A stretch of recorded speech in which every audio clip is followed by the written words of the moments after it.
Hey guys, welcome back to the show. Today I have Todd Herman coming on, and I have to say, this podcast episode is probably one of my favorite episodes that I've ever done on the Scheer Madness podcast. So, you guys are in for a really, really big treat. Todd has been working with the highest achievers in sports and business for over 2 decades. He is the creator of the multi award winning leadership and skills development program, 90 Day Year, and author of the WSJ bestselling book, The Alter Ego Effect, The Power of Secret Identities to Transform Your Life, as well as My Super Me, a children's book to help young kids navigate tough stuff.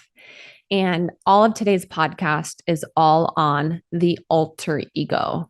And in this episode, we really dive into how you can use an alter ego to help you create the change that you want. Whether this is, a fitness change, you're trying to change your body composition, whatever it is that you're trying to step into in your life, how you can harness the power of creating an alter ego, which is really something that we've done since we were little kids, as we used our imagination and we played dress up and superheroes to help us step into the versions of ourselves that we need to be to create the change that we want. So you guys are going to love today's episode. This is Todd Herman. So I was curious. I was outside lifting before this podcast. I was like, I wonder if he has some kind of like alter ego prep work that he does before he gets on podcasts. Do you? Anytime I'm going to be doing something that is about going onto some sort of stage, this is a stage podcast. It's actually one of my things that we coach people in our mentoring programs is so many people have like what they call Zoom fatigue, right? So they just kind of show up and then they're not intentional about remembering that like you're bringing your beingness to a moment in time and you get to interact with someone else. And the biggest differences that I've always seen between the people who had gotten the inordinate amount of great results in whatever their field was, like whether it's, Cristiano Ronaldo in soccer, or it's, Kobe Bryant in basketball, or it's an entrepreneur like yourself, is they're just way more intentional and with how they show up. So absolutely, there is a preparative process that I have, whether it's me doing a speech or me doing a podcast, so that I make sure that I'm grounding myself in exactly how I want to show up and what I want to bring energy wise to that particular moment. Yeah, I think the biggest thing for me, especially now that my entire business has gone fully virtual, because it used to be brick and mortar, has been really learning to have to like continuously work on my energy throughout the day because it's difficult to be on Zoom calls. Like all my client calls are over Zoom, and then I do some in-person podcasts, but then I do a lot virtual here now. And even this morning, I was like, oh, I'm feeling dull. And I had to literally go outside and like change my physical state before I got on this podcast today. And just thinking about a lot of the work that you do, is there anything like specific that you found with like mastering? Is there like somebody you think of or some kind of an alter ego you step into specifically each time? Yeah. So the energy that I bring here is a lot more Hugh Jackman and Ryan Reynolds like. And what happened when I was launching the book, I was doing a big press tour, and I've been speaking on stages for really almost 40 years now, because I started when I was 10 years old, doing little speeches and whatnot. But so I'm very comfortable on stage and I'm very comfortable doing PR work. But then my wife had said, she's like, the one thing that doesn't come out of you when you're doing these interviews is like the really fun, joking, playful side of you, which if you know anything about archetypes, my main archetype is actually a jester archetype. Like even with clients, like I would never call you Rachel. It would be like Scheer or Scheerzy, or like everyone gets a nickname. And then I would eventually come up with your own unique kind of name. It's just I come by very honestly, my family does it. But so when she said that, I was like, oh, you know what, you're right. And it's because in most of those interviews, I always had my kind of same uniform on that I have, which is like a blazer, pocket square, like button up shirt or something. So I had this big interview with the Today Show. And, Today Show is morning television, the middle of America type audience. And I was like, you know what, like, who would be my sources of inspiration for how I'd want to show up? And I've always loved how Hugh Jackman does things. I loved how Ryan Reynolds does things, fellow Canadian. And so I just watch them and I get an idea of their mannerisms and their behavior. And then I start modeling it. And then if you actually watch the Today Show interview, it's very much mimicking them. And that's what people get wrong about this concept and this idea is that they think that because you're modeling the behavior or something like that of someone else, that's you being fake. Yeah. And it's just not true, because the way that every human being develops skill quickly is by modeling something else. Because again, 70% of our brain is dedicated to the visual cortex. If you're trying to move towards any goal and you don't have a picture in your mind of what you're trying to move towards, it becomes very muddy. It becomes very difficult. But that's the beauty of one of the reasons why the alter ego effect is so powerful is it's literally just using the model of how the brain likes to be worked with, because it's giving a model and a framework. So to answer your question in a long way, Hugh Jackman and Ryan Reynolds are my kind of favorite ways to show up. You watch it right before or? No, no, I don't need to watch it right before because I've done so much practicing with it. Right. Just harness that energy and step into it. Yeah. I mean, because I'll use a totem, artifact, and I talk about the science of using like those things when you're trying to elevate your performance, because it's literally just naturally aligning how we have these naturally occurring psychological phenomenon that exist inside of us. One is enclothed cognition, which is just simply that we as human beings, we tell stories and narratives about objects or articles of clothing. But because we're narrative making and story making machines, when we put on that item, whatever it might be, we actually enclose ourselves in the cognitive traits and abilities of that thing naturally. It's the greasiest slide to getting to where you want to go very fast. So like in your world, the example is a white lab coat or a doctor's coat, because we attribute the certain character traits to people who wear doctor's coats or lab coats. And those character traits are things like they're smart, they're methodical, they're detailed, they're careful. Well, if you were to go and do an activity that demanded those traits, put on a lab coat or a doctor's coat, because it'll naturally draw out of you.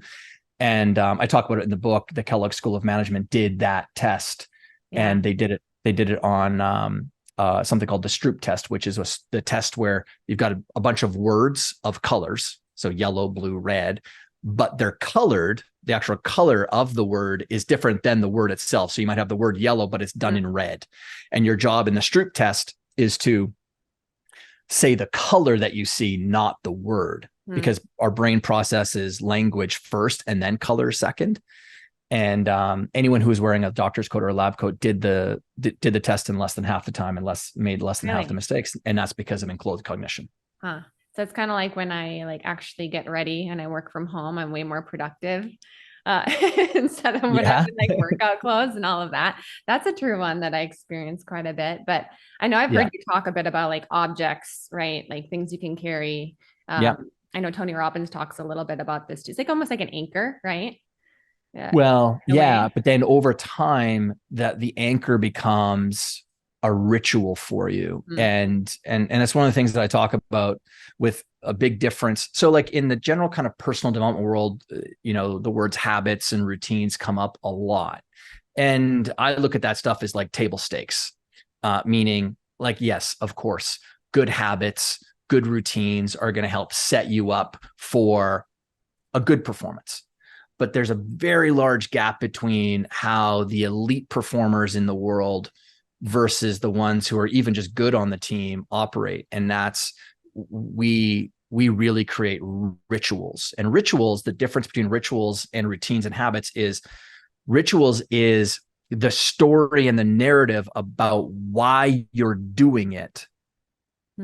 As opposed to I'm waking up in the morning and I'm having my glass of water and I drink my water. To someone else, like a client of mine, them drinking this water, there's a story in the water.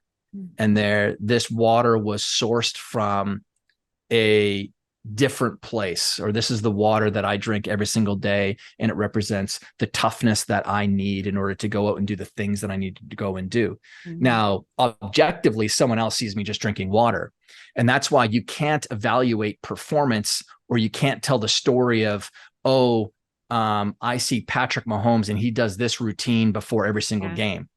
Yeah, you're watching it. But that's why, again, going back to the conversation we were having at the very beginning, or when we were just getting on, the people who are on the field of play, doing the coaching, doing the practitionership, have a very, very, very different set of data that they're operating from than the person who's just the influencer or the observer or even the researcher, because they're not in the moment. I know what someone like Patrick Mahomes is actually thinking when he's going through that routine. So rituals of putting on an object, tucking an object into your pocket, there's a very different story that's going on there. And you're leveraging just how we as human beings really do add meaning to things. Yeah. That's what I'm hearing, is like the meaning that you tie to the things that you do matter most, and stepping into really the energy and how you want to show up and what you do. Yes.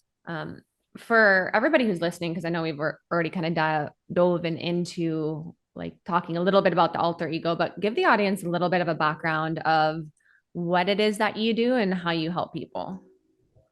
So the way that I phrase it to people is I coach, I build, I write, I speak. I think one of the dangers that people do nowadays, and again, I was the one who founded identity-based performance and started working with people at the identity level. But the problem with identity or these labels is, and someone else would say, oh, I'm a coach, I'm an entrepreneur, I'm an author, and I'm a speaker. I'm not a big fan of using labels unless I'm using them for myself to help me elevate my performance, because at the end of the day, we as human beings are verbs. That's why I say I coach, I build, I write, I speak, and it's in that process. I still do work with private clients at a very high level. So even though I built the largest peak performance and mental game coaching and training company in the world, and I sold it to Real Madrid in 2013 after I had started it in 97, long, Rachel, before coaching was an industry. You know, there's a few of us that were at the kind of like icebreaker moment of, you know, doing this kind of thing. I always got these weird looks when I first started out. Most of my friends thought that I was just unemployable when I started it, and that I just didn't have a job. But I started out coaching, built it to something that was really huge. And, but that process of coaching, without me being on the field of play with people, I would have never gotten to the idea of the alter ego effect. Because after being 6 years in of coaching some now elite athletes and getting to the pro level, this common thread was revealing itself amongst my top performers in lots of different sports, because I was not focused on just golf or soccer or, you know, hockey or football or basketball. I was operating across, at that time, it was probably about 56 sports. In the end, I worked with about 76 different sports.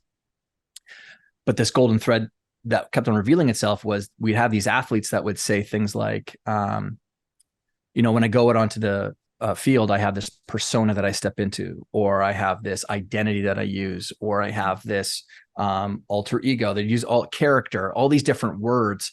And I would just say, oh my God, I did the exact same thing, because I was a college football player. I had an alter ego that I used called Geronimo. And I built Geronimo because I was 6 feet tall, but I was 160 pounds soaking wet, couldn't put on any muscle whatsoever when I was in my high school years. But I had this real goal of going out and getting a college scholarship. And so I didn't want to fall prey to my insecurities or an excuse about the fact that I was just smaller or, you know, couldn't put on a bunch of muscle. And I built Geronimo in my own head, really out of necessity, so that I could play as big as I possibly could. And he was a composite of like 7 different kind of idols or mentors in my mind. And we can kind of get into that later, because it's a really powerful kind of story about how to visualize properly. And so anyways, these athletes would start talk about their alter ego, their character, their persona. And I was like, oh, wow, that's really cool. And it was probably about the 11th time someone brought it up. I was like, wait a second. And it was a lady who was preparing herself, where I was preparing her for the Athens games. She was a swimmer on the US Olympic team. And I said, wait a second, this is an actual thing. And so then I went back to all clients and said, how do you get into this? And I started to build the method out. And it was right at that time, I was talking to my mentor, Harvey Dorfman, who's like the giant of the mental game industry. He's known as the Yoda of baseball, literally wrote the Bible of the mental game world called Coaching the Mental Game. And I was saying, hey, like Harvey, I think I found this new thing called identity-based performance. And I have this kind of tool that I'm using with people to help them build an alter ego or a performance identity. I called it actually building a character at the time. I didn't actually even call it an alter ego. And oddly enough, about 6 weeks later, Kobe Bryant reached out to him because he was going through his criminal case in Colorado, and he was having what he felt was he was losing his edge. He reached out to my mentor, Harvey, and Harvey had said to him, he's like, no, you're not losing your edge. You're having an ego death. And he called me a partner at the time, but really I was a mentee of Harvey's. He's like, you should talk to Todd because he can help you. And that's ego death in a bad thing, in a bad way. No, well, yes, it was caused by a bad thing, right? Because he was, going through this terrible trial. And what people forget is that Kobe in his first 6 years in his league really leveraged the fact that he was operating through an archetype of the innocent. Because he was a young kid, he was out of high school. That's how Michael Jordan even referred to him as his little brother, right? So he had this innocence thing. He was still a hardcore competitor, but he had this innocence. And now all of a sudden, this trial shattered that entire concept of his identity. He didn't have this language. And then I came in and because his big thing was he was about to start basketball training camp again for the 2004 season. And so I had talked to him about like, well, no, we need to rebuild you. There needs to be a new guy that shows up on that court. And what is that character? So I kind of gave him some different exercises, which was just pay attention to the world around you. Like take your inspiration from like wherever your inputs are. And he just happened to watch the movie Kill Bill. And there was this scene with the Black Mamba snake. And he thought, that's what I need to take out there. Like there's no emotion to a mamba snake. It doesn't care about what it can shut everything out. It's just a killer. It strikes, it's quick, it's agile, all these qualities that he felt he already had that were embodied in the Black Mamba. And what people forget about Kobe is he never, ever revealed his alter ego until after he won the 2009 NBA championship, which is one of the things I talk about, especially with, professional athletes or the entertainers that I'd work with. This is a you thing. Like whether or not you go out and you share it with everyone else, like an entertainer creates the alter ego Lady Gaga or Eminem, and that's a popular device to put out onto the stage. Even Beyonce, she never revealed Sasha Fierce until basically she was retiring her, right? And then Kobe took it to the completely next level by actually building a massive brand around it and doing only what Kobe could do. And I had nothing to do with that. I was only there to help him navigate that first initial challenge. I would imagine with a lot of like the high performers, there's even a bit of like protection around like the alter ego. I don't know if you've seen that at all. Absolutely. Absolutely. Not wanting anybody's influence to like make you question it, right? Because if you were to question the alter ego, then it maybe doesn't have its full effect, right? Well, then it loses then you're losing its power. I had this question yesterday from a Hollywood producer because we're looking at doing either a Netflix special or a documentary on, my work in alter egos, but really less about me and me more like interviewing other celebrities on this. And, what was their sort of inspiration to get into the idea, because I just think that this is such a powerful concept or powerful tool that people can use to help navigate their own transformation, because everyone gets caught in their own identity. They get caught in their own sense of who they are and their self. And, the question I always like to pause it back to people is, do you really know who you are? I don't know who I am because I don't know all of what I'm capable of yet. That's the part of the process of life, is the unfolding of that process. That's why I'm not so concerned about who is a very trapping question. What's more important for me to ask, I would never ask a question like, Rachel, if you were a client, I would say, who is Rachel? No, I would ask you, what is Rachel? Because what gets to substance I can work with substance. I can work with that. That sounds like a capability. That sounds like you're going to start to, well, geez, that's an interesting question, Todd. What is Rachel? Well, Rachel is, and you might unpack, well, Rachel is a Texan. Rachel is, and even then you might unpack some identity, because Texan is an identity. Rachel is a nutritionist, and then I would kind of try to get to like the skill level of thing. So Rachel is caring, and Rachel is this, and get to values and character traits and stuff. And from there, that's when I can start to really ground someone into what they are, and then help rebuild a new identity that's based on what they want to bring into the world. Mm. That's what in the book in chapter 3, I call that's when you feel, that's the heroic self. That's when you feel like you're operating heroically. It's not that, it doesn't mean that the world out there is all sunshine, rainbows, and butterflies and meadows and, unicorns, because the world of the ordinary world versus the extraordinary world is still the same out there, but it's the way that you're interacting with it that changes it, because you're bringing to it your qualities, the way that you want to show up, not by the opinion. You're not worried about the opinions of others or the judgments of others. And to your point, that we got into this because you were saying like keeping the alter ego private or kind of personal is probably very important, and is, until it's very much become a part of what you are. Then that's typically when people might reveal it in some way. Yeah. It's so interesting. And I have 2 areas I want to go into, but first, like, I know for myself, cause I've done a ton of like ego work, right? I don't know if you've read any of, I'm blanking on his name. Ryan Holiday? No, not Ryan Holiday. The Power of Now. Oh yeah, Eckhart Tolle. Yeah, Eckhart Tolle books, right? And it's all about like the ego and all that kind of stuff, right? And it's so interesting. And I know, like, if someone were to like ask me, like, who are you? Like, there's no way, like, we can try to explain it, right, in so many different ways, but we never really fully understand. I think the best answer I ever got to after doing so much of the work was, I can't tell you who I am. You can really only experience me. And that was like the best answer that I actually came up with, of like, when you are with me, you can experience who I am.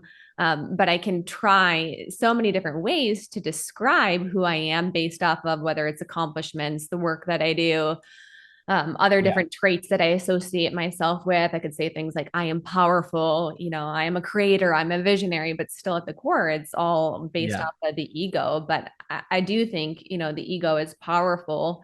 We talk about it too, and like a lot of the deep work, that it can be a bad thing, which I want to get your opinion on, because I know like we can have egos that are hindrances to us, right? That we carry and that keep us stuck in where we're at in life, that keep us stuck. Maybe as that person who's overweight, who can't get the weight off of them, who's someone who's insecure, because that's the identity that we carry around. Mm-hmm. And it can also be used for creating change. And I always tell a lot of the clients that we work with my practice of like, the person who goes through this entire program will be a completely different person at the other side of this, because you're going to have to completely recreate your identity, because the person that's showing up right here now today, is going to have to show up very differently to get these results that you want. And it's the same thing, right? That's like creating almost this like alter ego. It's like, who do I need to become?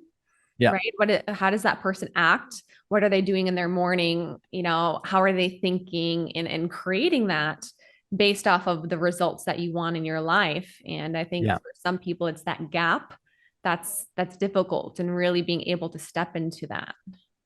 Well, exactly. Look, what you're talking about is, I call it feeding your future you. And, anyone who does performance work, we always need to start with some sort of vision of where we're trying to go and what we're trying to get to. It's one of the kind of first principles of even leadership and management. Is the worst thing that you could do, Rachel, if you were doing a redesign of your website, is to just tell your team or tell a web design team, I want to redesign my website, and I kind of want it to have maybe this or that. But instead, if you showed up and said, hey, I like this website, I like this website, and I like this homepage right here, and I like these elements, and these elements. And these are the colors or whatever you would end up saying. And, here's the 2 fonts to use, go at it. they're going to end up recreating what it is that you actually want because you gave them a model of what you're trying to move your future website towards. So when thinking about your future you, one of the questions I ask people, and I'd ask this to the person that's listening, is who would you be most excited to meet in 90 days? Like, who's standing there? And then what are they going to say to you when you meet them? So like, there's this moment in time where you collapse into that 90th day version of you. And if right before you collapse into that 90th day version of you, there was a conversation that could be had with that future you, what might they say to you? And so I'll take me for example. Let's say I am someone who's struggling with having a few extra lbs or whatever the case is. And I knew that the version of me that I could have a clear picture of what I wanted to look like, but more importantly, what I was doing with my body. Because that's one thing that's typically missed in the context of achieving some idea is what's the purpose of it? Like, what's it going to be doing behaviorally? And I want this body to be rolling on the grass with my 3 little kids and playing with them and not running out of energy. And they're actually saying to me, Dad, I need to take a break. Or like, that's what I want. I want to hear those words. And so that's holistically building a vision. And, we can talk about visualization, but, people get it wrong. They think it's just the picture, but no, it's got to be holographic. We got to be using all the senses. And so I'm building that image of what this body is now doing. And right before I'm collapsing into that body on the 89th day and 23rd hour and 58th minute, what would that version of me say to me? Because they're about to be gifted with exactly what it was that I was trying to achieve. And it might be, hey, Todd, just wanted to say, thanks.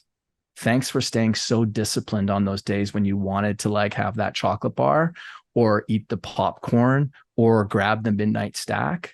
Like, because what you've just gifted me with is a completely different level of discipline, which is, it's not just staying confined to this physical self and my health. Like, I'm far more disciplined in the work that I do now. And I feel like my mind is so much more clear and I can make better decisions now because of that. My sleeping is so much better. And because my sleeping is so much better, I'm not aggravated. I have way less moments of snapping at the kids. I'm far more patient, and I've got this kindness that's now coming out of me, which I knew was always there, but was sort of bombarded with this consumption of different sugars and calories and stuff. And oh, by the way, like, dude, look at these freaking abs. Like, they're actually starting to poke through, and you can actually see the vascularity in my arms now because I'm so much healthier. But I just wanted to say thank you. Like, thanks for doing the hard work so that I'm gifted with this body that I have right now. That's what it sounds like. That's the level of intention that we go through when we're working with clientele about building up that moment in the future, because it's going to happen. There is going to be a moment. Yeah. And what I do is I set alarms for myself on all of these different goals so that at that moment in time, I can actually take a feedback loop, close, and look back at my last 90 days and go, no, Todd, look at what you did. And I have this on my desk right here, and I call it stacking confidence chips. And these are all just poker chips, right? And most people do a huge disservice to themselves because we as human beings, we are hardwired to look for the negative, to pattern recognize and see, well, what's off with this? You post up a really helpful video and then someone's comment is, oh, Rachel, I don't like your hair today. Like, one comment out of like 36 or 142 is about how you look. And I know that that's actually an experience that women have to go through, unfortunately, online. And rarely anyone ever talks about whether or not my hair is in good condition or whether or not my shirt looks good on me or not, but they do it to you. And so our brain picks up the negative. And then we just keep on stacking the negative. Why does that happen, do you think? Why do we focus so much on the negative? Because I know that's true for myself 100%. And actually, literally that exact, not the hair part, but scenario happened. I went on a huge podcast, like 1 million downloads a month. And everyone had something to say about what I was wearing or like Yeah. everything. And it was difficult. I mean, and I knew that like there was thousands of people, like our phones were ringing, the people wanting to work with us, but there were like those people. And I'm like, Yeah. why? One, don't read the comments. But yeah, I've experienced that. But why do we isolate so much of the negative, do you feel like? Survival. It's just, it's part of the, biological growth of, morphing out of complete animal state. And that's to protect us so that when we're out walking around and we left the cave and that little bush over there rustles, we stop and see, okay, is that a saber-toothed tiger? Oh no, it's just a bunny rabbit hopping out. Mhm. And so it's literally just protection mode. And so it's wired for protection. But we don't need it as much as we used to. So that's why we have to be so intentional about grabbing the wins that we have. And that's why I say stacking confidence chips. And stacking confidence chips is just having the discipline of whether it's a weekly or a monthly or it's a daily practice. I would say for some people who have a very hard time with negativity, it should be a daily practice in the very beginning because it can help to rewire the way that you notice how you show up in the world. And I read this great story years ago from the CEO of Levi's. And he talked about when they were going into China, he was very nervous that, will the brand even pick up there? It was going to be one of the first big US brands that was going to be welcomed into China after basically them opening up the doors to Western business. And he just didn't know how it was going to go. And they were risking a lot of money on this new market. And then he picked up this journal that he keeps on his desk and he has it broken down into 3-year increments throughout his life. So like 0 to 2, 3 to 5, 6 to 8, and on and on and on. And he had broken down all of the wins and things that he learned and the skills he developed at each of those brackets of time. Right. And I mean, we developed so much from 0 to 8. I mean, we learned so much about the world around us. We learned how to feed ourselves and walk and ride a bike and all these different things. So he reads it. And after reading this massive list of all the things that he had done or skills that he had built, attributes and qualities that he developed, he's like, I got this. Because what you learn from that is no matter what life has thrown at me, I've always gotten up. I've always figured out a way. And that's what I call stacking confidence chips. And so that act that I have where anytime I'm intentionally developing or attacking a challenge that I have, I want to set an alarm 90 days out, or really it's 89 days out, because I really want that 90th day for me to be kind of like a celebration day and patting myself on the back saying, oh, like, look at what you did. I like the conversation piece a lot. I'm familiar with like visualization of like who that person is, how they're walking, how they're talking, how are they feeling, what are they doing? But I Yeah. haven't heard anybody talk about like what would you say to yourself Yeah. specifically at that time, and just like the amount of gratitude you'd have for yourself of like you said, being disciplined and being willing to stick Yeah. with it overall. And I'd love it if you could talk a little bit about creating change, because everybody who's listening to this podcast, they're wanting to create change in some way, shape, or form, whether it's personal development, whether it's on the business side, entrepreneurship, whether it's, their health and Yeah. their wellness, maybe they're struggling with their health. But talk to me about like what you feel like are the biggest things that hold people back from creating change, and then what helps them the most with creating that change they want. Sure. Before I do, I'd love to ask you the question too, though, is when you're working with your clients on the health side of things, what has gotten in the way of some of the people implementing the strategies that you have or the routines and the methods? Yeah. The stories that they tell themselves 100%, and probably their level of identity, just knowing how much that does play a role. It's like, What are the typical stories that people tell themselves then? this is too hard. I can't do this. This is restrictive.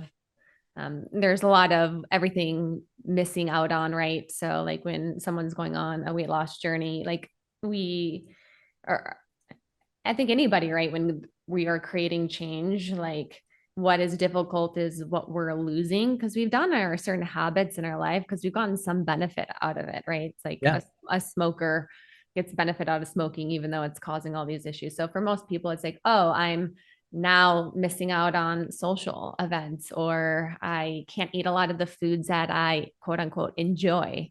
Yeah. Oh, now I have to spend time. So there's like a pain associated often with the change. Yeah. Yeah.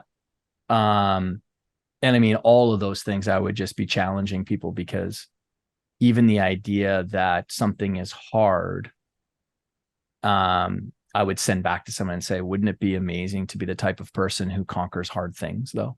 Like, what would that do for you? Yeah. Or what would that do for the people around you? Some of the things that anytime you're trying to make change happen for people, I can't change the fact that someone may or may not have a very good relationship with themselves. Like there's some people who will do a lot more for others than they would do for themselves, and that's not you know, I would say a groundbreaking statement. There's that people go, yeah, that's true. I'll do more for my kids than I would for myself. I'll do more for my mom or my dad than I would for someone else or a friend. And so I would just employ that with people. I'm like, what would it do for your kids to see you go on this 90-day, 180-day, and then 365-day, and then 730-day journey, and on and on. It's 1 year, it's 2 year, it's forever journey of you taking control of your health. Like what would they witness? And what story do you think that they would tell themselves about what it means to be a Scheer or a Herman or whatever? It's one of the things that we talk to our kids a lot about is what it means to be a Herman. What do we do? Because all of us are inside of tribes of people, like, whether it's American or Texan or New Yorker or, farm kid, we have these different labels. And if we don't arrest control of what those things mean, they end up ruling us. So I like to talk to our kids about what does it mean to be a Herman and how do we act in the world? Like when we're out there, what do Hermans do? So for example, one day, Molly, my oldest, she was 5 at the time. And we were about a block away from our place in New York City and West Chelsea and West Village area. And I saw this lady who was carrying a bunch of Whole Foods bags, a bunch in one arm and the other. And she was probably in her late 60s. And I saw her starting to cross the street and kind of struggling. Because I know how far away the Whole Foods store is from where we were at. It was probably 4 Avenue blocks away. So she'd been walking for a while. And I said, hey, Molly, what do you see around you? Which is one of the other things that we talk to our kids about, which is pay attention to the world around you, especially my girls. I want them to be constantly aware of the world around them. So, they don't, they can avoid some sort of troubles. And I said, what do you see around you that's a little bit off? And so she looked around and she's like, the old lady that's carrying the bags. And I said, yeah. What would a Herman do? And she said, we would go and help because that's what Hermans do. And I said, that's exactly what we would do. So let's go help. So we walked over. And so she grabbed a bag and then I grabbed a bunch of the bags and, just walked. She was only going another half a block and walked her home. And she happened to live in a three-story walk up. So we walked her up the stairs and just left the groceries at the front door for her and walked away. My point about that is that when we're trying to help people make change happen, if we can anchor some of their activity or the reason that they're doing these things to something that is more selfless because they're doing it for other people, the chances of them getting started, because you just talked about pain motivates more than pleasure, and it does. Pain is 100% a way better motivator than pleasure is at the beginning. But if you only use pain throughout the entire process of change, you will get burnt out from it. So at some point in time, we need to shift the attention or the motivation away from pain, and then we need to move it to pleasure. What am I gaining from this? which is why we need to be, as coaches or mentors or practitioners, very good at closing feedback loops with people. And I talk about closing them in 3 different ways. When we're trying to make transformation, we need to be hitting on 3 different areas inside of the human system. One is, think of it like a Venn diagram. In one circle is the head.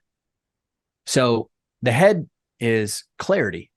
If we don't give people a clear plan of action or clear habits or clear routines or clear action steps or clear activities to do every single day, then the chances of someone going implementing what we're trying to give them is very low, because they have a fog still in their head. No one stands at the edge of the forest with a big, thick fog in there and goes running headlong into it. No one does that.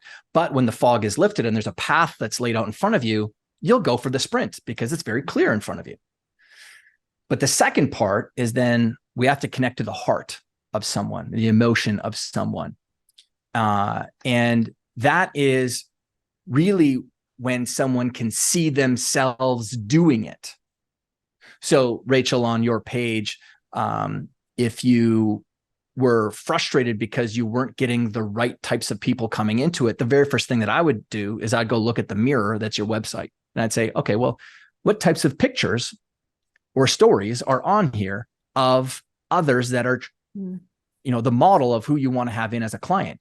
Because if they're all people who would never afford your stuff and you pulled testimonials off of social media, people accessing your free content, then you're going to have a hard time converting people. So in the heart section, we need to allow someone or give people the gift of connecting to their heart and saying like, no, can you, like, building the vision of what's possible for them and seeing themselves in that future state of what we're trying to move them towards. And that can be done with story and metaphor and all these things. Yeah. It's like connecting with your story too, because I do a lot of business coaching, and one of the things I talk about a lot with branding the most, and that's even made my business so successful, is that story piece. And everybody connects so much with my story and my health struggles. And I talk about that and like the difficulties of having to really heal through that, overcome that speaks to people. Then all of our clients, right? Like the testimonials that we put out there, it's their story of like their struggles and what they've had to walk through overall. And I think that's just such a crucial piece. I wanted to highlight that because for anybody listening, it is that heart piece. Like you have to be able to tap into their heart space. And is something I would say, tap into their heart space to be able to tap into their head space, because there's even so many trainers out there, coaches in the nutrition field, and they just give a bunch of like tactical things to do. And I'm like, there's no heart space in this. Like you can have all the great information in the world, but you have to be able to get into that heart space. So I love that you mentioned that. Yeah. Well, I mean, we're living in a storyteller's world right now. Right. And so that's the second piece. And then the third circle to complete it is the hand. So head, heart, and the final one is hand. And hand is giving people tools. It's the equivalent of, if you know the hero's journey model by Joseph Campbell, the fourth part of the stage of the process is when someone crosses the threshold. So a lot of people, they get to the cave where they need to enter it, which is basically the decision. So like they have the pain that's going on in their life. They have this motivation to make a change happen. But that chasm of crossing into the cave or entering the cave, so to speak, scares people. There's a lot of resistance and there's a lot of fear that's there for many people. And that's a natural part of any sort of evolutionary process. So it's not unique to any of us. It's just a pattern that we all go through.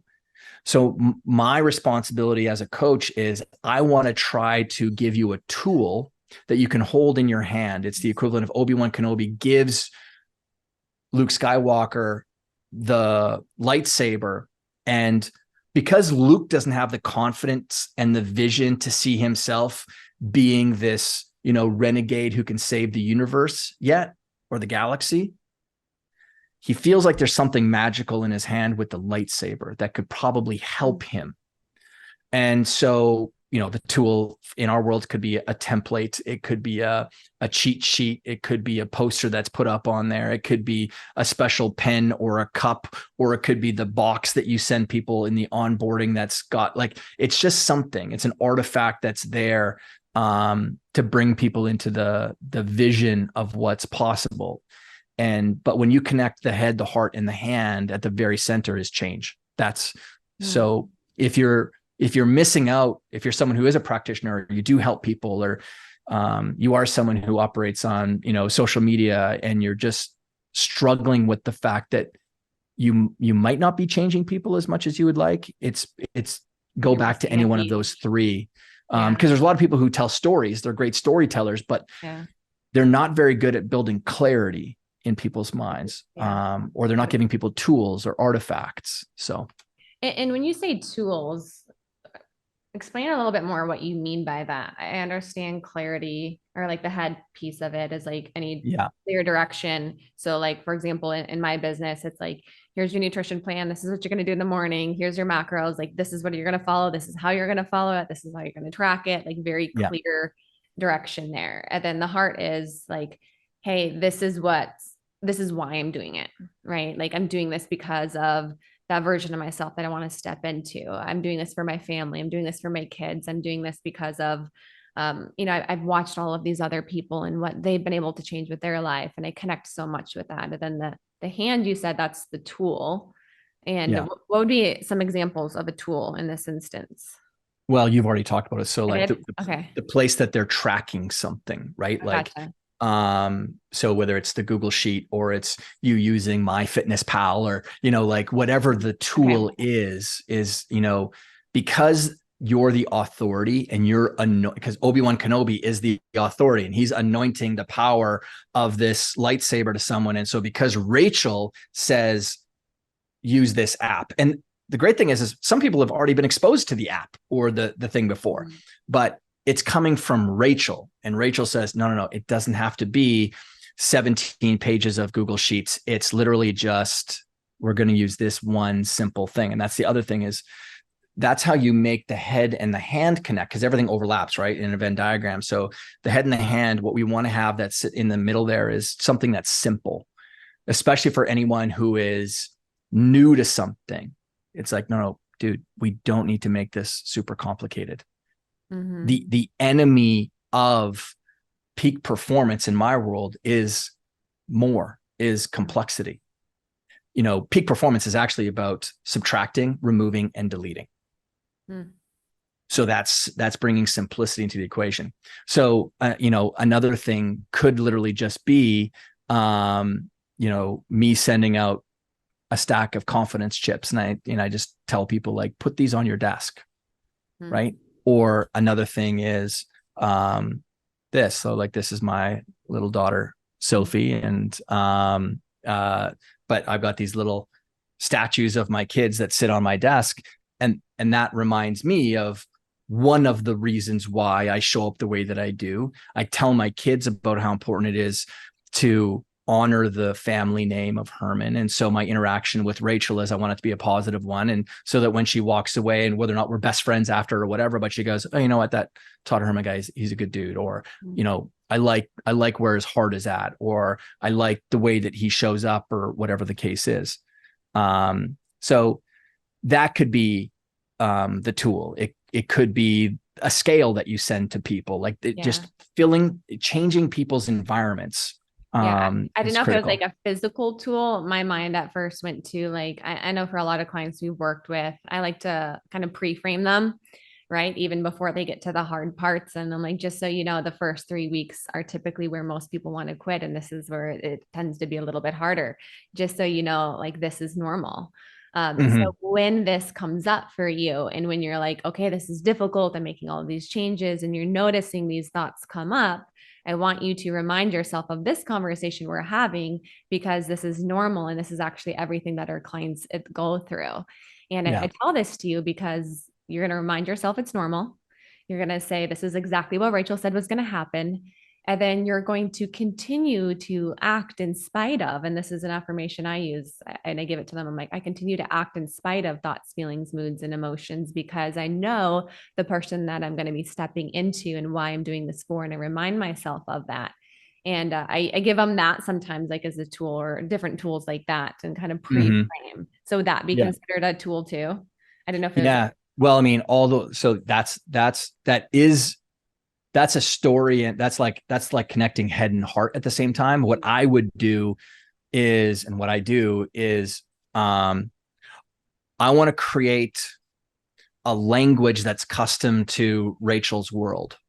And so, anytime you're trying to escape some sort of cave that you're in. So in this context, it's, losing weight, or, it's getting the health right, whether it's gut health or whatever, right? There's a whole host of different things that need to change about you: habits, routines, thought patterns, and everything. Now, as you're leaving the cave, what always sits at the end of the cave or at the edge of the cave is spider webs. And so as you're moving through, you're going to pluck some spider webs. And what's attached to a spider web? Well, there's a spider. And that spider is going to be a thought that comes in and says, what are you doing? You've read every single book on health in the last 7 years. You're not going to finish this. Or the spider is going to be attached to the web of your social circle, and you're out in the restaurant and someone says, oh, let's do the chocolate lava cake. And you're like, oh man. And that's a spider coming in just to test you. Right.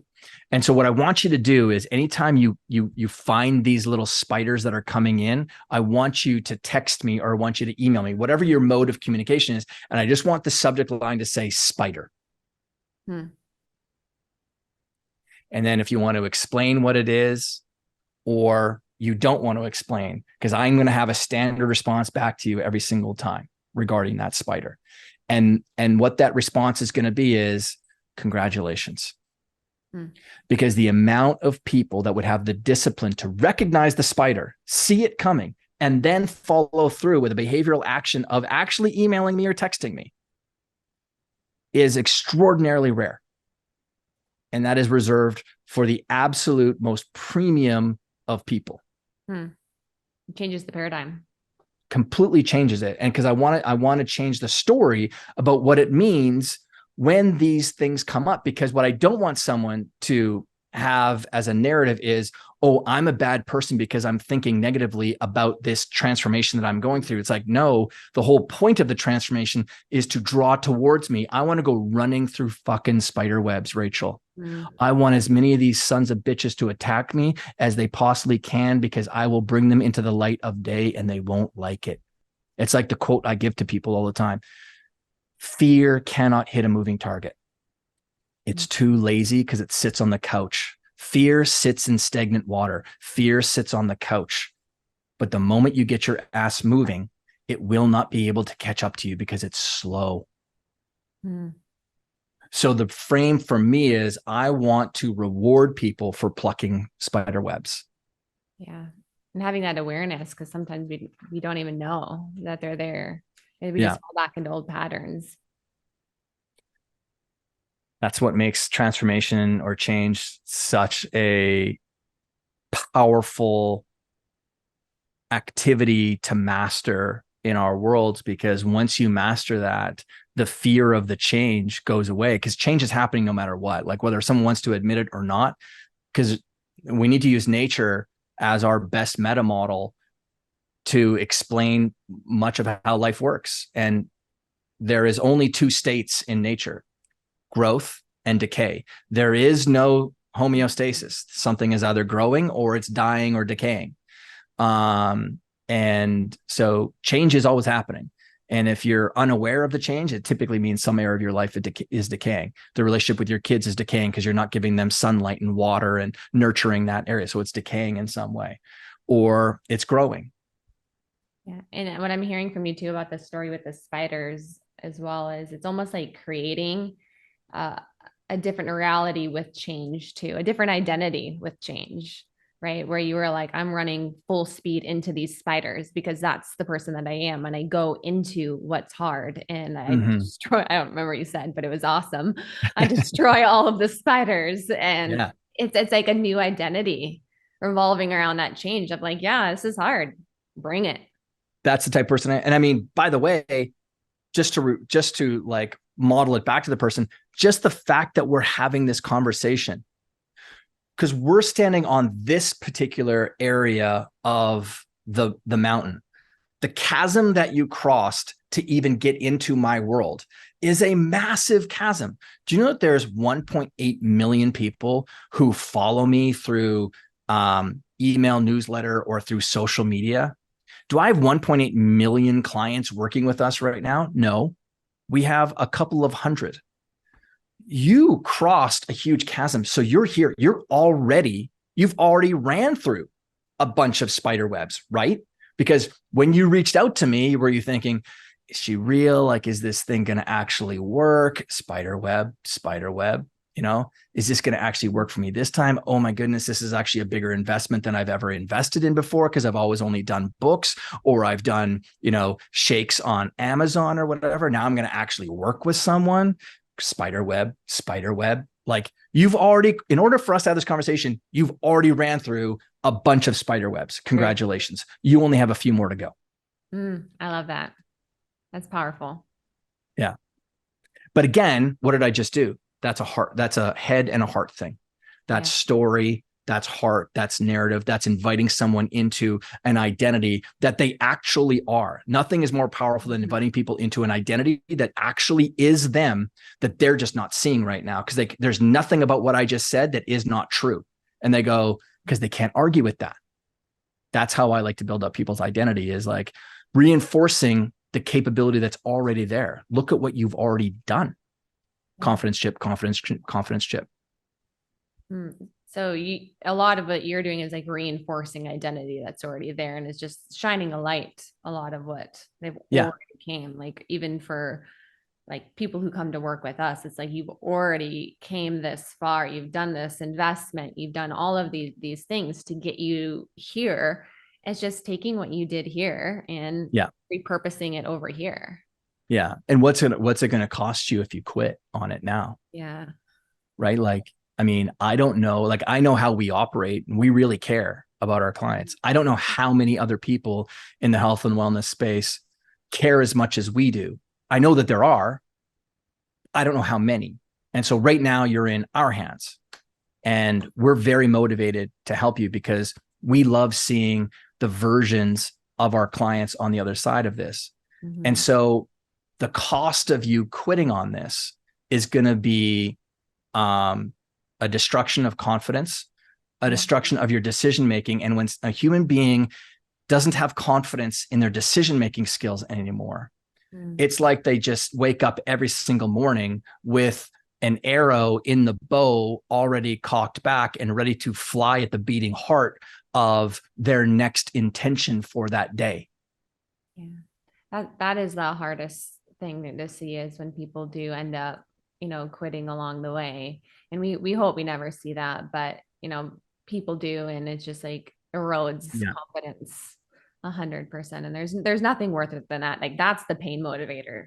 100% is like to know, like, you quit with something that you want. And I think what's hard is sometimes people convince themselves that they didn't really want it in the first place, because it's too hard to have to even face that. Now, the other side of that, though, is that even for those of us who have quit on things, in my world, there's no judgment for it. Right? That's the purpose of me just talking about that, is also to prevent someone before they quit. But if they do quit, I say, great. What an amazing chapter in the story of your life that you get to tell other people, is that, I did something. I had the greatest intention of following through on it. I really wanted to master this. And I quit on it for a moment, for a bit. And then I went after it again. And maybe it didn't happen again, but you didn't quit. And here's why I know you didn't quit: because you're still here, right? The only people who quit are the ones who are 6 feet under. And that's not necessarily quitting, but it's they're done. We all have some sort of, little blinking light that's going to go off at some point in time. But hey, it's great. Now, what's next? What can we learn from it? Maybe we started too big. Maybe it was too big of a change. Maybe we started a little bit smaller, And again, like, there's other things that go on in people's lives that aren't just about, Todd's peak performance program or, the alter ego course or reading the book or something like that. Like just a couple of weeks ago, my dad passed away, and I got lucky in life. Like I got, not just an absolutely phenomenal dad, but I got a phenomenal mom. And, that meant that some projects that I had going on had to be moved for a few weeks. But there's no judgment on that I place on myself, because those things happen. I got to celebrate my dad and spend a lot of time with my mom over those few weeks. It's the meaning that we give it, right? Ultimately, at the end of like, there can be purpose behind it, but where I think it erodes confidence is the meaning. If it's like, okay, I just couldn't do this, I just didn't really want it, and I think deep down we know like the reason too, and like that's sometimes what like we have to sit with is like, what is really this part here. But I love the part on like, okay, so I didn't do it now, but I'm going to come back and I'm going to do this, and I'm going to change all the lessons that I learned, and I'm going to continue, because I'm then the identity piece. I'm the kind of person who doesn't back down. Yeah. You're not done. I'm not done. I'm not done. And here's how I know I'm done. I'm talking to you right now, or I'm emailing, or I'm texting back and forth with you. The fact that you're engaging with me tells me that you're not done, because you're giving me some of your energy, and I thank you for that. So what next? What now? And we've talked about the word confidence, and I just want to kind of double tap on that for a second, Rachel, because it's especially if I feel like everyone in the world now on social media is a quote mindset expert.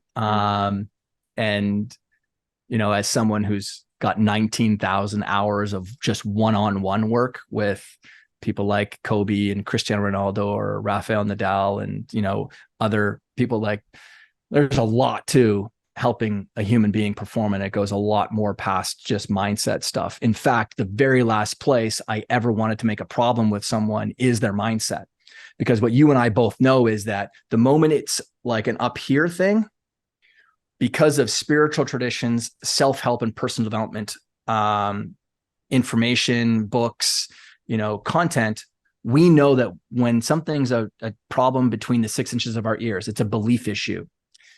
We are trained to know that that's very hard to change.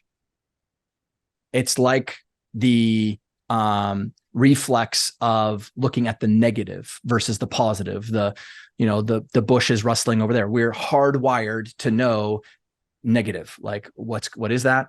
Well, same thing goes when there is a challenge between the 6 inches of our ears, when it's a mindset problem. Yeah. It's like, you mean I don't believe in myself? A large portion of people's problems have nothing to do with belief issues.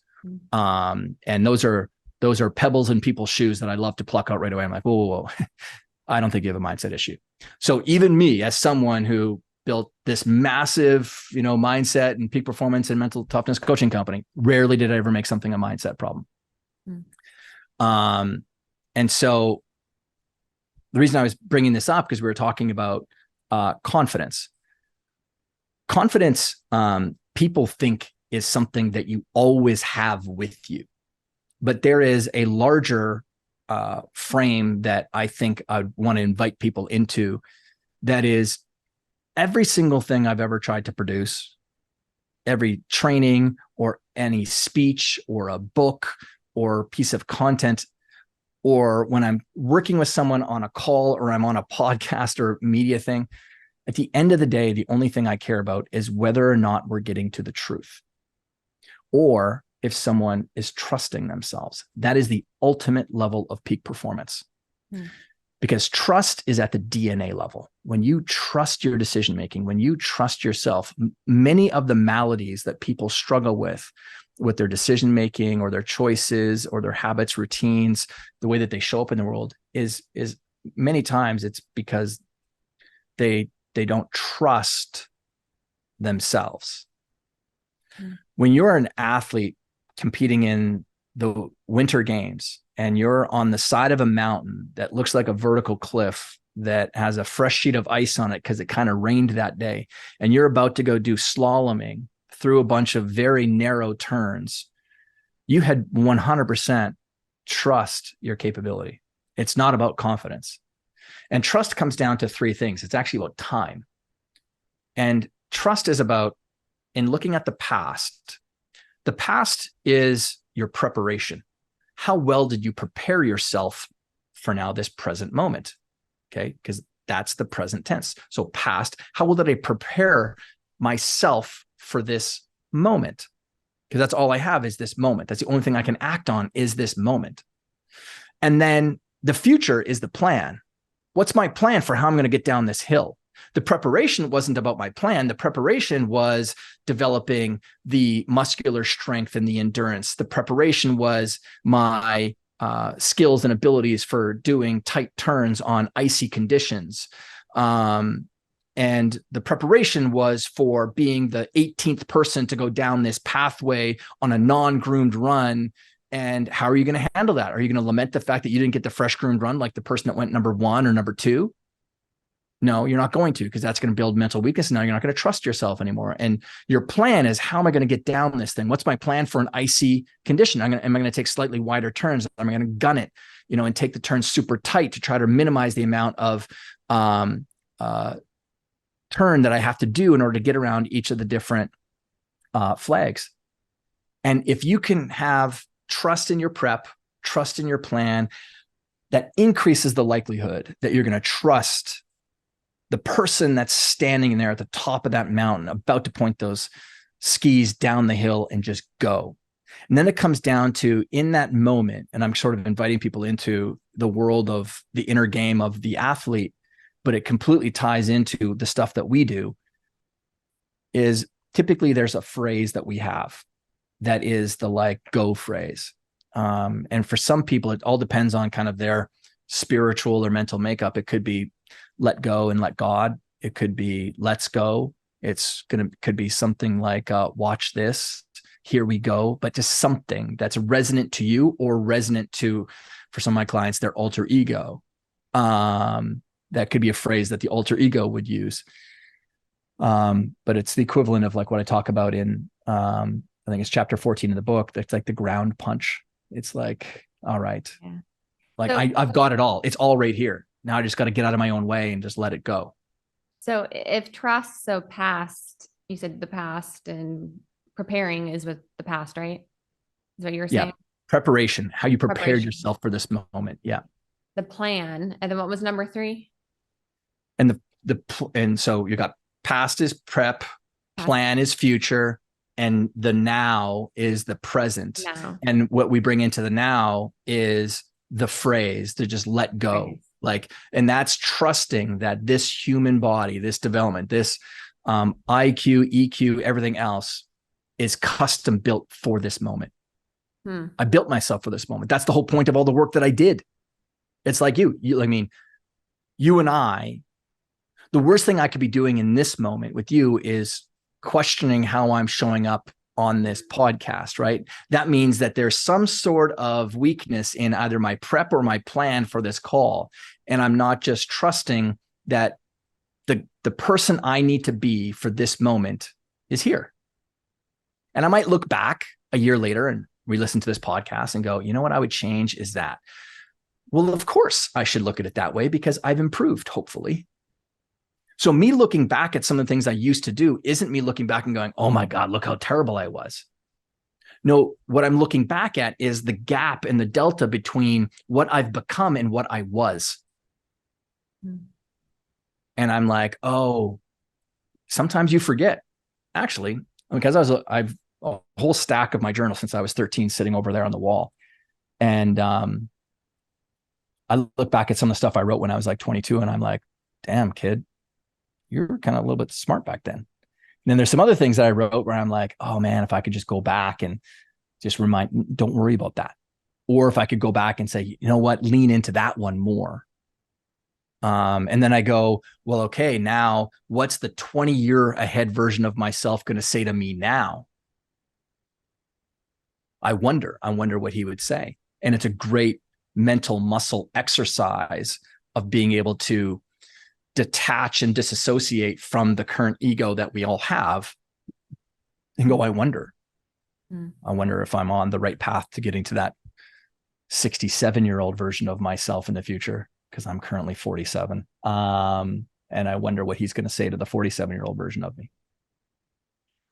I think a lot about talking about the prepare, the plan, and the now in terms of confidence about like unconscious beliefs. I don't know if you've experienced with people, because I know for myself, and I talk about this openly on my podcast as you're going through all of this. Like, I actually have had for a long time, like public speaking scared me, which a lot of people, right? Yeah. So when you're talking about like, you're like, oh, I've done all these talks, and I do talks, and people watch it and they're like, what do you mean? Like, there's no way I would ever think like you were nervous. And I'm like, yeah, but you should be in my head. Yeah. Um, Yeah. like it's different. You should hear that in what's happening in there. And I know like even for myself at times I've like, okay, I prepared a ton, probably overly prepared because of the nerves. I had a plan. And then in the moment, I was like, all right, come on, like, we got this. So like, I have a lot of the talk, but then there's like an unconscious belief that's like below my level of awareness, which I've really tried to like unpack and uncover. And I'm curious if you've worked with But any. what's the unconscious belief? Like, how do you know that there's an unconscious belief? Because how is it interrupting your performance? It's more physical than it is logical. Mm. So when you say physical, what do you mean by that? Physical would mean like but my body would immediately start to like tremble and get really really nervous, and then Yeah. breathing shifts, and I've heard all the like stuff too before, like, oh, that just means you're excited, and reframe it, and I can like be keeping my head space where it needs to be, but then sometimes there's like it's like a physical response, and Yeah. there's nothing even logical that's happening. Yeah. So there's a big difference between, people have confused the two of emotion and feelings. So feelings are the feeling that you have about a thought or a story that you're telling yourself. Emotion in its root form literally means energy in motion, and energy is produced by the body. Okay. Mm-hmm. So emotion is the communication tool that the body is using to signal something is going on, right? So if you're over indexing and you're having a hypersomatic response, so you're like the nerves are too high, right? Like, yeah, great. We can reframe this by saying, like, I'm oh, it just means that you're excited. excited. Well, but that's not true. From a pre-performance standpoint, you're going hyper, you're getting hyper excited. And, there's all sorts of things that you can do. One of the best things that I've, said to speakers is, and backstage, because I do big events, and always backstage, there's always a trampoline that's at the back of the event space. And I've had people who are very nervous, like, because I typically I'll bring in some big name speakers, but I'll bring in, I like having practitioners on stage, people who are doing the stuff, because they typically give the audience way more meat and potatoes instead of just like glossy, cotton candy and, bubblegum ideas. And they can be very nervous because they're not, quote, professional speakers, but get them on that trampoline and bouncing up and down, and it like moves like emotion out. There's also an attitude of playfulness that gets brought into that as well. And that's one of the things that can't be lost. And I say this in the book constantly, the Alter Ego Effect book, is one of the things that drives this concept and makes it so powerful is, at the very root of this is, there's an attitude of playfulness that's going on, because every single human being has already played with the idea of an alter ego, because we use it as young children. We do it as kids when we play our favorite superhero or our favorite actor or actress or our favorite sports star. So going back to you getting hyper excited, you're having a somatic response. I need to jump on a trampoline. So, well, there's that. There's all sorts of like, breathing strategies. But what I would say is, I would practice more of you delivering your talk in a larger space, so that you are moving your body back and forth. Think of it like the panther or the cougar or the lion, like stalking the stage, and like you're just moving and you're timing things out, because so many people in the last, I'd say 100 years of personal development, we have massively over-indexed on listening to this thing up here. We think that this thing is the big ruler, but really the body, it's been proven, is the pharmaceutical warehouse to fix a lot of the maladies that go on between the systems of our ears. You were saying before how you were, you're getting Zoom fatigue, you had a bunch of meetings, and then you went outside and you went for the walk and, all that kind of stuff. It gets you going, right? If you just sat there, you would have sat in probably an energy lull, and that would have affected maybe your performance on the podcast today, right? But you didn't. You got out. You got into your body. So I would just like any athlete, one of the things that we do with athletes, do you know what the natural pacifier is to the body? So the natural pacifier to the body is our hands. The very first thing any infant in the womb will do is, once they've started to develop the appendages and stuff, is they'll start to suck on their thumb. Okay, that makes sense. Yeah. And so right off the bat, it's trained in us that our hands are pacifiers. So if you have busy hands, it actually helps to transmute energy out of your head and through your body. So that's why the athlete bounces the tennis ball up against the wall over and over and over again. Or, there's fidget spinners and there's all sorts, but we're trying to keep the hands busy. The hockey player is, some people say, oh, well, why would a hockey player retape their hockey stick every single time? Well, it's actually more of a mental game strategy than anything else. And it's also to keep the hands busy, keeps them moving. If we can keep the hands moving with you before your speech, it can help to calm this stuff up here. If this stuff is calm, it can calm the body. And those two things aren't competing against each other as much. Is that where, like, if you're nervous, you get kind of fidgety with your hands? Yeah. Yeah. But then again, your story would have been, oh, my hands are fidgeting. I should stop. Oh, where should I put them? I should put them in my pocket. And then all you're doing is you're building up energy in the body. You've done the wrong thing. So this is a good example of, we just changed the story for anyone who's listening around what it means to have fidget. It's just like, no, your body is trying to get rid of energy. Let it do its job. Yeah. Okay. I know that's like been the only fix for me. So it's interesting that you bring up like the physical part, because normally it's like a fatigue and an energy piece. And I'm like, okay, I feel like I can't do it in this state. And then I'll go and I'll change my state, lift some weights, throw them around in my gym. And I come back and I'm like, all right. And like, it's stepping into also like a different identity at that time too. I like know for myself, like fitness, Rachel is like insanely confident. Right. So I get to go and I get to step into that, come back full speed. I think that it was awesome.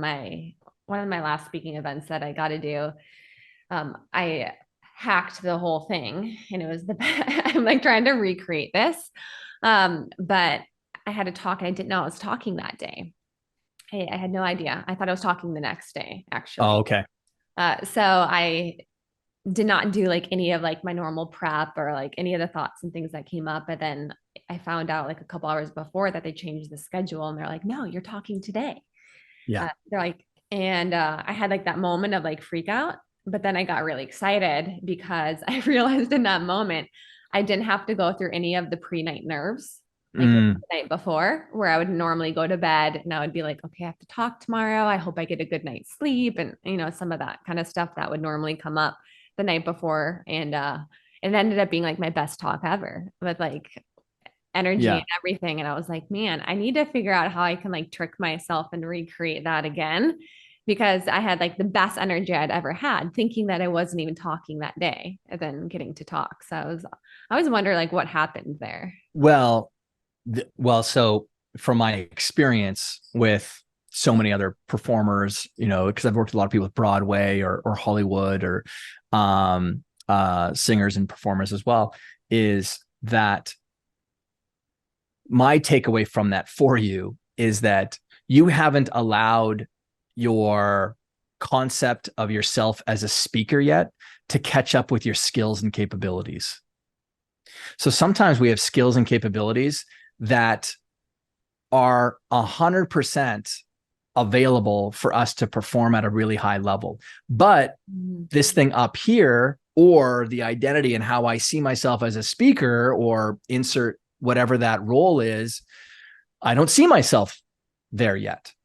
And so my takeaway for that, or from that for you, would be you're there. Like, you're already a great performer and presenter, because the top achievers are already now. You're always ready to perform now. And you went and did that. So that means that you are that thing. You just might not have, you just don't see yourself that way. Yeah. It made me think, like, I think I'm making this harder on myself. I think you are too. I think you are too. I was like, because I was like, that morning, I was like into my work. I was on my laptop. I was doing things you never would think that would be in like a ritual, right? Before you would get on stage. Like, you're like, no, I'm not going to get into like emails or that kind of stuff. And I did all the things I would have normally done. Best talk ever. I was like, what was this? And yeah, I don't know. Well, we have a bunch of stats from our sports company around athletes that have a competition the day of a flu or a food poisoning, and they're ready to tap out and not go and compete.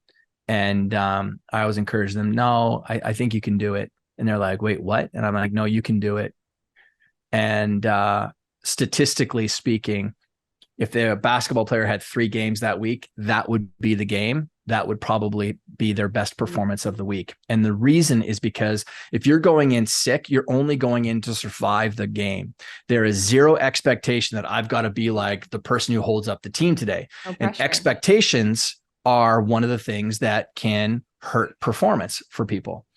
And so the point of that, I would never tell that to the athlete ahead of time, because if it's like anything, if you show the magic trick, now the magic isn't there anymore. And afterwards I'd say, okay, well, what are the stats? How'd you do? And they're like, man, I had one of the best. I played out of my mind today. And I'm like, yeah. And here's why. All the expectations were gone. You literally were able to find the zone and flow state, because that's a very common occurrence for someone, is they just get into the flow.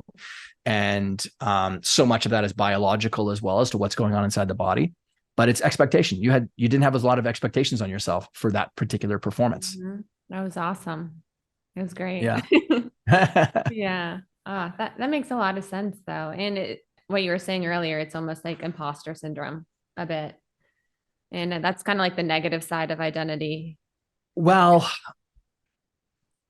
so I correct people a lot around imposter syndrome, because it's not a real thing. Imposter syndrome, when it first came out in the 1970s, which was the phrase was created by 2 women in Texas. Yeah. I've heard some podcasts of them. Yeah. Yeah. And its original term is imposter phenomenon. And the reason that they were finding this imposter phenomenon was that was when women were really coming into the corporate workforce, and they were challenged by the fact that they felt like they were being average or below average at being a mom and a corporate professional. So they felt like they were being an imposter wearing the label of mom or corporate whatever. And again, that's just their observation. So I did this post. You can find it on my social media on Instagram. Just look for the one with the graph on it, whoever's listening. I was like, I started this business in 1997, and imposter syndrome, I had never heard of it until mid 2010s. And so I just looked at Google Trends. I'm like, oh, let's just go look at Google Trends and see how many people were searching for the term imposter syndrome in the 2000s, or when Google started tracking data. Very little. All of a sudden in 2010, when Instagram was founded, did imposter syndrome start to see the rise. And so what's the delta of difference there? People posturing with perfect lives, with perfect filters on social media. And now everyone starts talking about imposter syndrome. Well, it's an invented human experience. I don't think it's real. Imposter syndrome is usually used to couch a few things. One, the only time you should actually feel like you're an imposter is when you're truly being fake. Is when you're saying something and you're not that thing. Then yeah, totally own imposter. Just feel it, because you deserve to feel that way, because you are that thing. But there's 2 other conditions that people use it. One is when they have not recognized and captured the wins that they've had in their lives. going back to stacking confidence chips like we talked about. If you do not do that act, many times someone would feel like they're not worthy or capable or whatever. And that's because they just haven't had the reflexive action of actually capturing all the wins and skills and capabilities and attributes and traits that you've developed and qualities over the course of your life. So my cure for that is stack them, go and capture them. And then the second one is when people are so concerned about peers judging them as being better than what they actually are, and they're worried about being found out in some way. And that's when someone has actually a confidence issue. You haven't actually, again, captured enough and recognized enough of your capabilities and traits to the level that you think other people might view you as. And oh, by the way, most people aren't thinking about you that much anyway. So I just say that because I like trying to remove bad concepts from people's mental experiences that really aren't there. And I get the idea. I get why people use imposter syndrome as just a catch-all phrase but now it's being used to catch almost everything. Yeah. And it's just not true. It's always just been used to be like, I don't feel confident in this, is like another term for that. I heard another coach say actually on Instagram a few weeks ago, and I had to sit and think about it. But he was saying, when you're trying to create change, you're going to feel like an imposter because you're right. What we talked about earlier, you're creating this other version and you're trying to live up to that. And I thought that was an interesting frame. And I was curious on what your thoughts were on that. No, I would never say that to someone. I would never say that. No, okay. I would never say that to someone. I was like, just because you're making change just because you're making change doesn't have to mean anything. You're making change. Again, what's happening is that person is centering the ego as a major part of the equation of the change. And I just wouldn't do that to someone. I don't think that you are an imposter because you're making change. You're pursuing something and you're developing yourself and your skills and your abilities. And, Ira Glass, who is the host of This American Life on NPR, has a great quote about this idea of creating. And it's that the whole nature of any of us trying to pursue an interest is you have a taste for it. You're like, you know what? I love baking and I watch all the baking shows on the Food Network, or I love renovating a house, or I love coaching or speaking or whatever. And I want to do that. And then you start baking your first cake and you see the delta of difference between what you're making now and what you really appreciate, right? Because you have a taste for it. You appreciate the look of what this person does, the master baker, but you can't do it yet. And that's what is difficult about change is you have a taste and a flavor for it, but you don't have the skills for it yet. And the only answer is keep going. Because how that person got to that cake is they just kept on baking more cakes. So how you get to becoming, the most prolific health and wellness speaker on the planet is you keep doing it. And then you do it. I would do is, because I still to this day watch 3 hours of my coaching calls, whether it's group and mentoring stuff or private stuff, every single week. I never miss a week. You watch yourself? I watch myself coach because that's my game film. Because I look at myself as I am an elite performer, and my entire goal on my only mission on this planet professionally is to be the world's greatest coach that ever lived. Now, that's my own personal goal. I'm never going to get the medal around my neck. I'm not going to get the trophy, but that informs my decisions about how I improve myself and the books that I read or the mentors that I work with and stuff. And, already I'm at a certain number of hours coaching wise where there's maybe 25 or 30 other people on the planet that have as many hours as me, just on the one-on-one level, not even counting group mentoring and doing workshops and trainings and things like that. But I'm never done. My cake isn't baked yet. That's my career. Mm. And most people don't look at entrepreneurship as a career, but if they did, I think it would be a far healthier way that they would look at how they're developing their entrepreneurial skills. Because if you look at it as a career, you're like, oh, wait, I don't need to rush at becoming a master of everything. No, it's a career. It's a long game thing. Yeah. And it sounds like you just love the growth process too, which, is something I always say is the person who loves walking is going to Yeah. walk further than the person who is trying to just get to the destination. Yeah. And I mean, the reason I love that growth process is because I have game film going back to the late 90s when I would literally, I had a Radio Shack tape recorder where I would hit the red record button and and I would record my one-on-one sessions because they were in the homes of young teenage kids, because that's where I started, was teenage kids. And then it went to Skype. I was one of Skype's first ever big power users. And, I got some of the earlier features because now I could do things over video, and I've got all these recordings and I can go back and I can watch this stuff. And I'm like, oh, look at, you know what? In that call with Rachel, I wouldn't have asked the question that quickly. I needed to clarify a little bit more there. You know what? I'm going to text her and say, hey, Rachel, I was just thinking about our coaching call today. And you had said something that I've just been ruminating on, and I wanted you to expand on it. You had said, you'd used the word deep failure. And I just wanted to know what you meant by that a little bit more.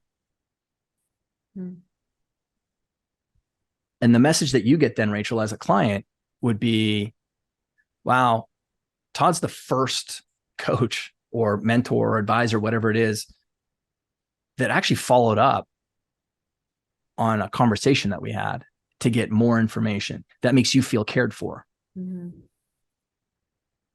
And that's a powerful message for any client to get. That's powerful too, to share like your dedication to being a great coach.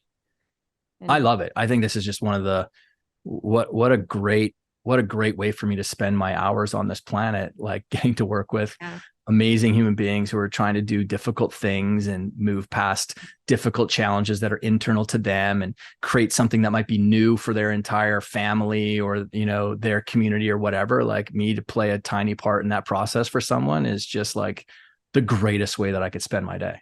Yeah, you're inspiring me. I'm like thinking of all the different ways. I'm like, well, I could do this to become a better coach. And that, like, it's awesome. Like, seriously, like hats off to you for the work that you do and like you help people with creating the change. Cause I think a lot of coaches wouldn't be willing to go back and like spend hours listening to coaching calls and like really want to improve and hear in that way. And I'm inspired by it. And I know everybody listening to this podcast today is getting so much out of this because I've taken 2 pages of notes. Well, I'll tell you what, Rachel, like the one thing that is so motivating about the work that you do, or anyone that's listening that helps people with their gut health specifically, is I would highly encourage you probably already know this stuff, but just really understanding the brain and gut connection between the two.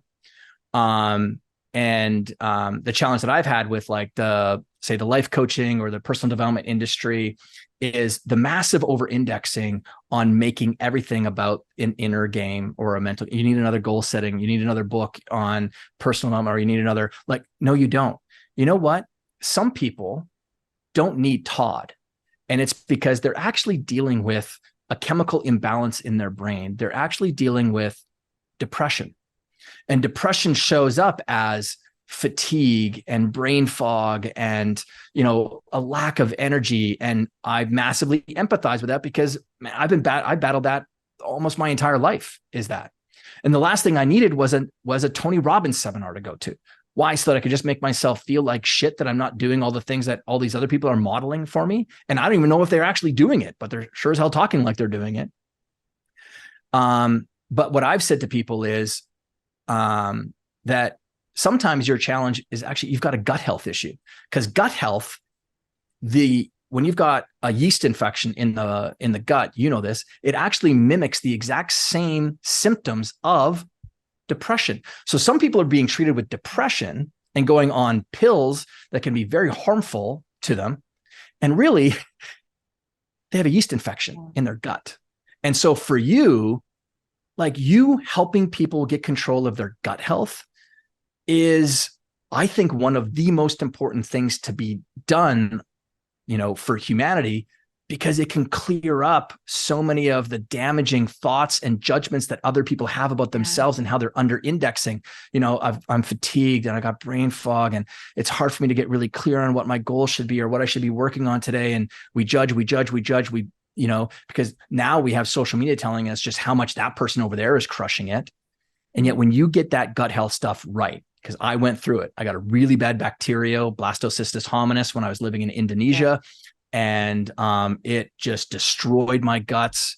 And luckily I got the right doctor in Houston, Texas, not too far from you, who diagnosed it right away, which was very rare. Most people live with it for 18 months before they even get diagnosed properly. Mm-hmm. And man, like, I thought I was going to die in my bed just from the side effects of having that. And the fact that you do that, and I just say that because, like, that's what you get to do every single day. And that's why I think it's so important for you to stay motivated to get people through, whatever that first 23 days or 28 days is, because on the other side is clarity of thinking, a lot of mental roadblocks get lifted because they can take clear action in their day. Like, it's such a powerful force for performance. Thank you for saying that. I received that. And I got into this line of work really because I like seeing people thrive in their own line of personal development. Like, I care about personal development, but if our health is off, which Western medicine does a shit job at anything, if you have depression, you're put on a medication, which is going to only further impair like your ability to speak, to do all the things that you want to do. Is just going to basically numb you. But when we can really take a deep dive and look at all of these things, like our gut microbiome, which plays a huge role in our mental health, our energy, brain fog, all of that, we can look at our hormones, we can look at blood sugar, inflammation. And I can't tell you how many women have came back and they're like, thank you, because I thought I was crazy. I thought I was literally crazy, and just like, I can barely get through the day of fatigue. And I think it's like getting that place first, and I always say I care about health because I care about happiness. Mm-hmm. Like, good luck trying to be happy and live a good life if you're bloated all the time, if you're chronically fatigued and you have brain fog.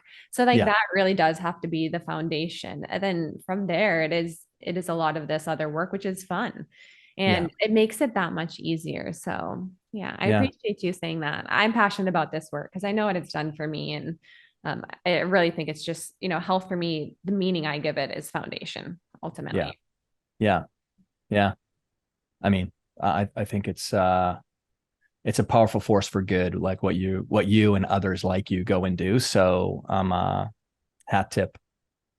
Thank you. What would you say, last question, you're wanting to create right now for yourself? Because you talked a lot about creating. Yeah. The biggest thing that I'm creating right now is an environment where my kids can thrive. Like, I've built businesses and sold businesses, and I'm never going to not have my professional career, but I'm in a different stage of my life right now. And I only get these 3 little kids for, a short period of time underneath, my wings. And so we're really, really creating that right model for how I want to show up for my kids. And so, going back to the alter ego, just to end it that way, my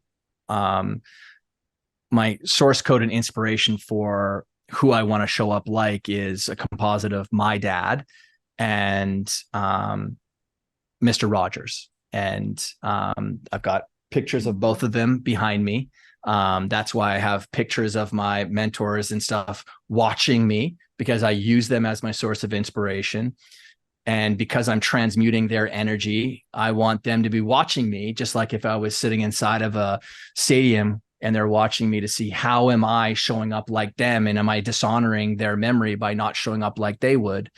And so, while I might be a challenger personality when I'm with clients or even on podcasts or something, that's not who I am only. there's many selves, there's many identities that I have because I have the role of a dad. And so, I couldn't think of anything more opposite to the challenge personality type than someone like Mr. Rogers or my dad, who are patient, kind, loving, playful, joyful. And so those are the character traits that I want to bring to that world so that my kids can thrive and they don't have to worry about, being exactly like dad. In some ways, they get to go pursue their own interests. And, that's the biggest thing that I'm trying to create right now. Yeah. And I love too that you mentioned earlier, and I caught this when you were saying, this is who our family is. This is who the Hermans are, is like the father has such a beautiful role of speaking identity into their kids. And I think right now why so many adults struggle with identity, I won't go fully into it, but like gender, all of those things is because of lack of masculinity and lack of that father figure to really say like, this is who you are, this is who we are, and this is really what we stand for. So, hearing you say that earlier was something that I really picked up on. And I thought was very admirable because that is such a great role that a father gets to play for their kids. Yeah. Yeah. How do I take that seriously then? Because there's a lot of people who say that they take that seriously, and is time, because time is the ultimate gift that you can give anyone and anything. And so my calendar looks a lot different than it did before I have kids. And there's a lot more of them in my calendar, as there should be. But yeah, to your point, absolutely. It is a privilege that I get to be a dad to these 3 kids. Where can people find you? Check out all your books. And I know you have a podcast too, right? Well, I'm relaunching a new podcast in the fall here, which is going to be The Field of Play with Todd Herman. I talk about like the field of play constantly with people. So, and then I have a podcast that just came out today for my UpCoach software, because I have a coaching platform that I launched a couple of years ago to help people in the coaching industry deliver their good stuff to people, and we want to build efficiencies and make it a lot easier for them to scale the back end of their businesses. I've done this world for so long that it's the platform that I wish that I had when I was growing things. But my home base on the interwebs is toddherman.me. And then Todd_Herman on Instagram, on Twitter. And stay in touch. Like if you've listened to this, ping me, tag me, let me know what your favorite takeaway was. Or if you've got a question, reach out. It's my favorite part about how I like to use social media is just conversations. Yeah. And if you guys enjoyed today's podcast, take a screenshot of today's episode listening, share it in your stories, tag Todd, tag me in the Scheer Madness podcast. We'll have all the links here in the show notes. Actually, that's how Todd and I got connected. I listened to one of his podcasts. I screenshotted it. I tagged him. And then, now he's on the podcast. So we really do pay attention to all of that. And Todd, I appreciate you for coming on. Rachel, I appreciate it. Thank you so much.